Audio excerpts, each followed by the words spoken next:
known she would bring spring soon. There are whispers on the roads of the girl. Her footsteps revealing moss under the snow. Her touch softening the ground. You know, she comes later and later each year. Her mother none the wiser. Demeter's too full of joy at the return of her prodigal daughter to notice the girl prolongs her stay in the nether deep as long as she can, until she can hear the complaints of frost in the undergrowth. Only then does she rise to walk our plain. Only then does her mother give us warmth. Shh, calm beast. The dread will get you, consume you like it did her.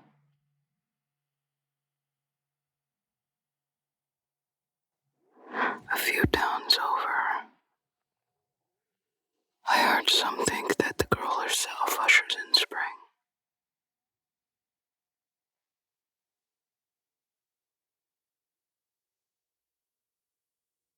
That her airs make the flowers bloom, and babes take their first look of the world. That being free of her husband for a time renews her. What a grave mistake they've made. To think her return a promenade, and not a procession. To think of her pilgrimage as a folly of girlhood. What fools do not know that her mother and her are older than death as we know it. Did you know? They're older than her husband. Why do you think he entertains her return? Other than to avoid her primordial scorn.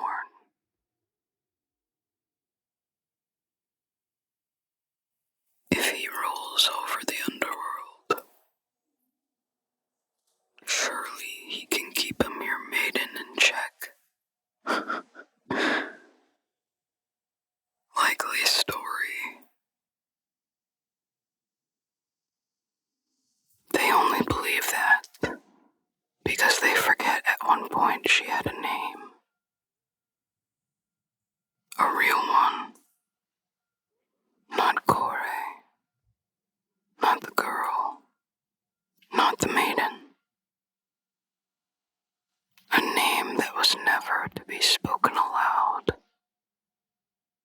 Unless you summon her. No.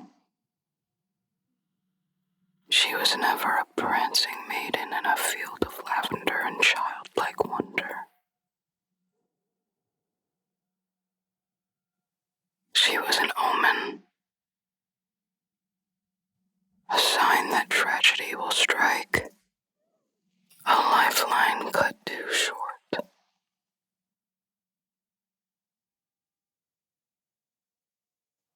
The worst reaper to find looming in the outer reaches of your vision.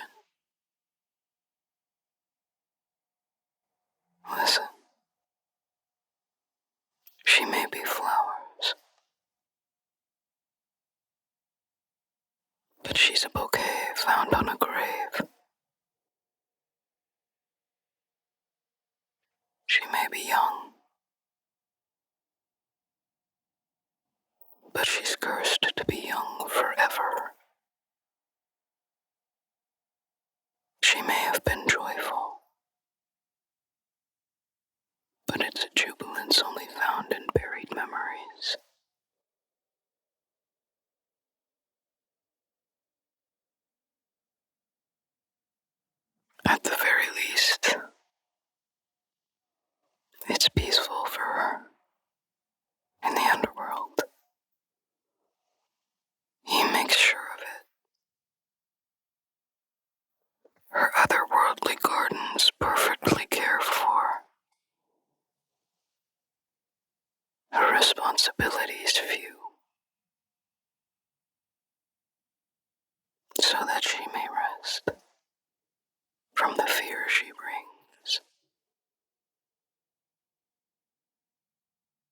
so that she may be the most hopeful being in a place, rather than the most bleak.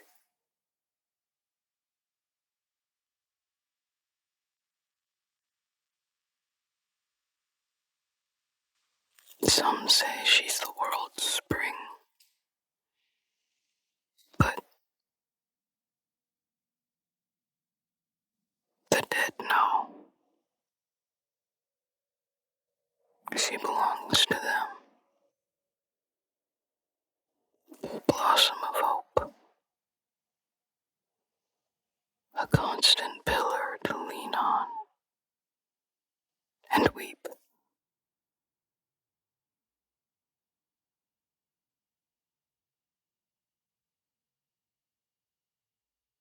You know, when she first came to this earth, the world was young. Before the first fire had been stolen, if you would believe it. Darkness was a shroud that draped over the corpse of this world.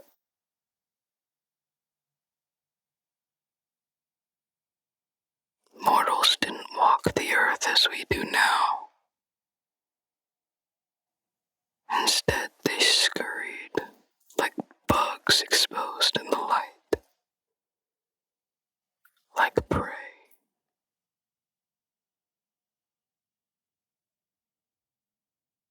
Pathetic, isn't it? What we once were. At least starvation claimed a great lot of them before the Gerasts swallowed them up.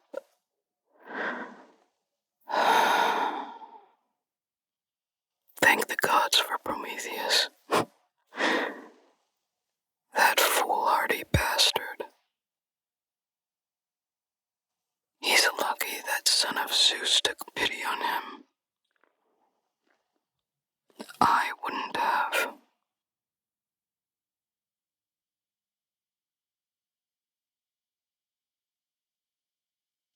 Humanity suffered greatly before he took action. All we knew was death.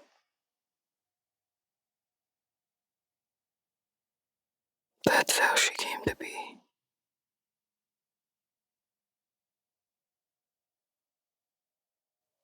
She was comforting. In a terrifying way. Too gentle when she plucked lifelines. Too stringent when shepherding her eidolons.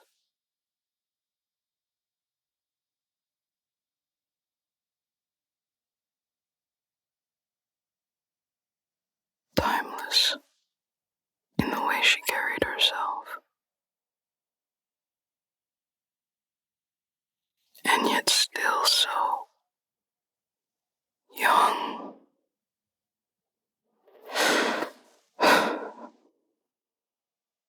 I'm getting the shivers.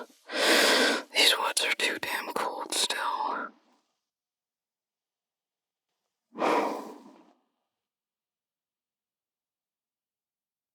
She wasn't cruel. She still isn't. That much is certain. The pain she brings is only a consequence of her being. Her price of existence, if you will. It was hard to exist back then, before the others.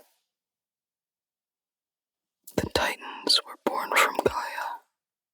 The primordials born from Titans. The gods born from primordials. But she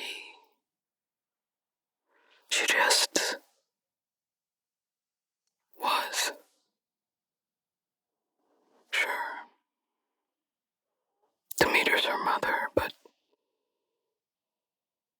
only because Demeter was the only one there.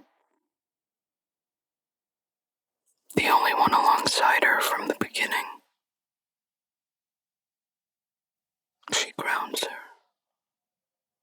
you would excuse the play on words.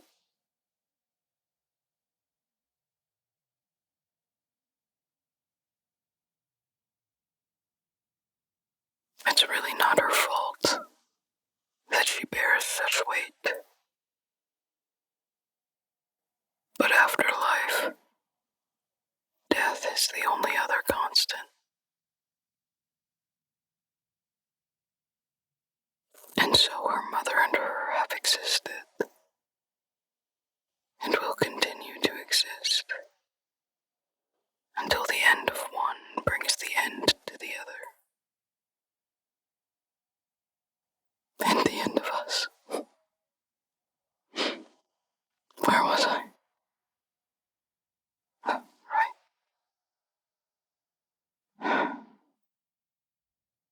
When the first fires were brought from Olympus, it was like her influence recoiled with the dark.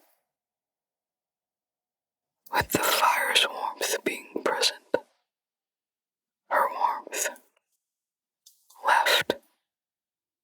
Not by much, no, but noticeable enough. Instead of making her rounds to consort families up front, she instead watched from afar, taking the form of a silhouette on the horizon, a blur in your peripheral.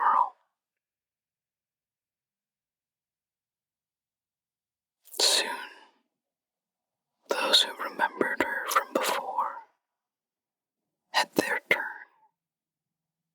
to be ushered away and join her flock.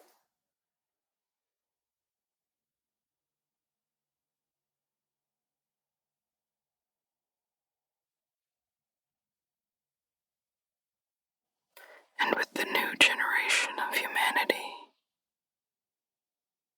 came her new epithet,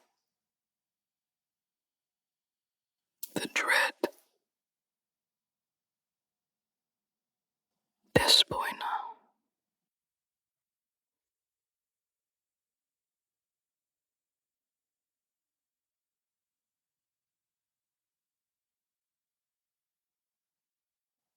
With the beginning of history, in the age of the gods, she laid low. There was a new perception of death, and so she would wait for her new form to manifest out of the minds of the people. Whatever they needed from the afterlife, she would be.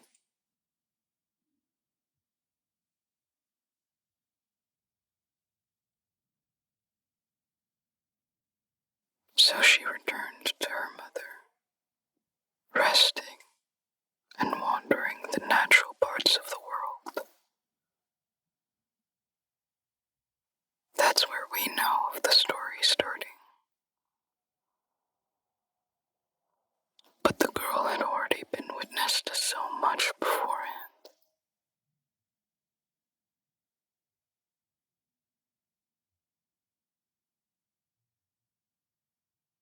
I wonder if she blames us for forgetting.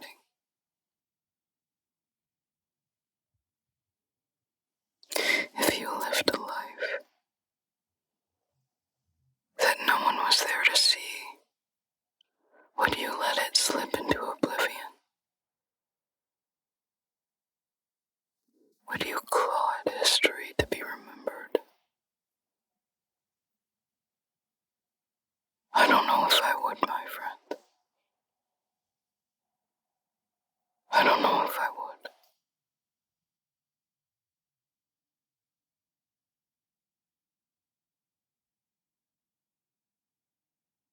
You know the story from here, surely.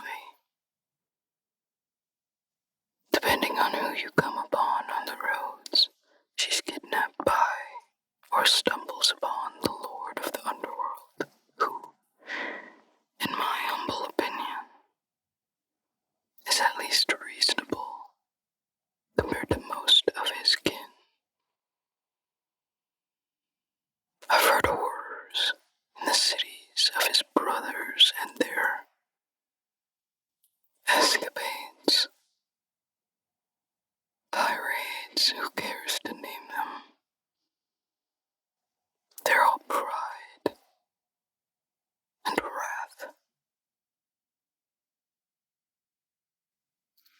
At the end of the day, she spends half the year in his domain. And while none of us could know her moods while in the Underdark, she seems just as despondent as she always has when she's up here. She does her duties, presents the image she has to now, the image that's needed for us. It's thanks to her abduction that there's a link between the upper and the lower worlds. Before, you would have never heard of heroes crossing the river Styx to retrieve souls. Practitioners for Hecate and Helios say that their patrons witnessed the earth be ripped at the seams to allow the new queen to pass to the deep. You could go right now. It's not far from here. Orpheus. What of the bard?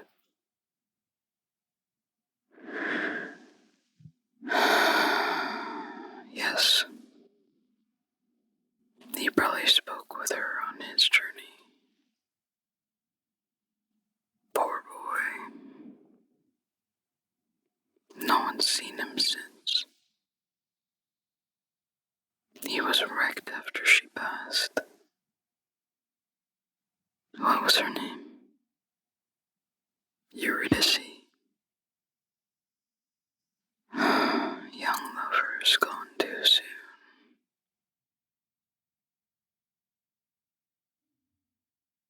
Do you think she took a pity on him?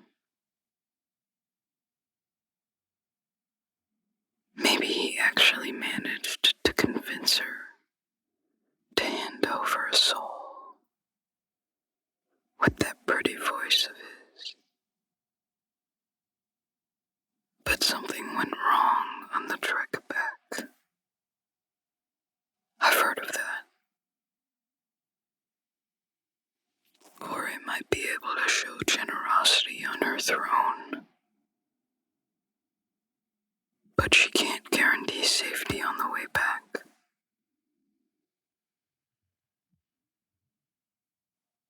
Do you remember Tiresias?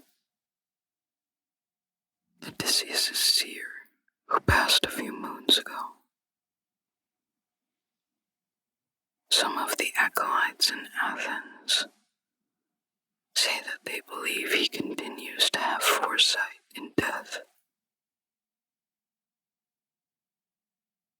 That it was granted by the Dread Queen.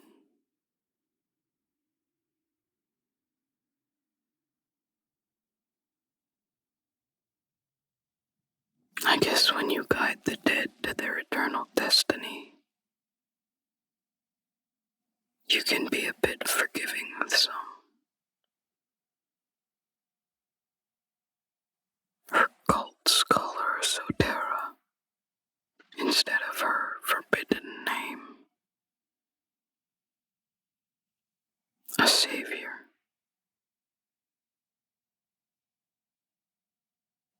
Her true name only comes up in the papyri when related to curses. Shh, shh.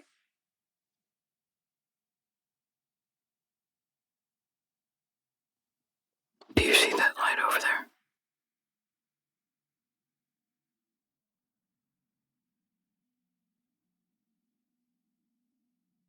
Through the trees.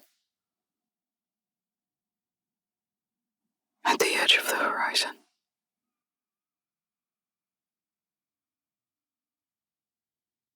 I must be seeing things.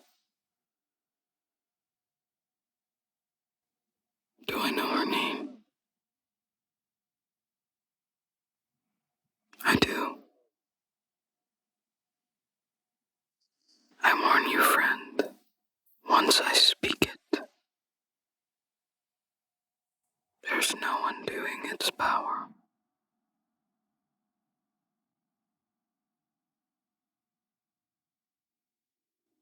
the dread queen of the underworld, Despoina, Kore, the daughter of Demeter. Her name is Persephone.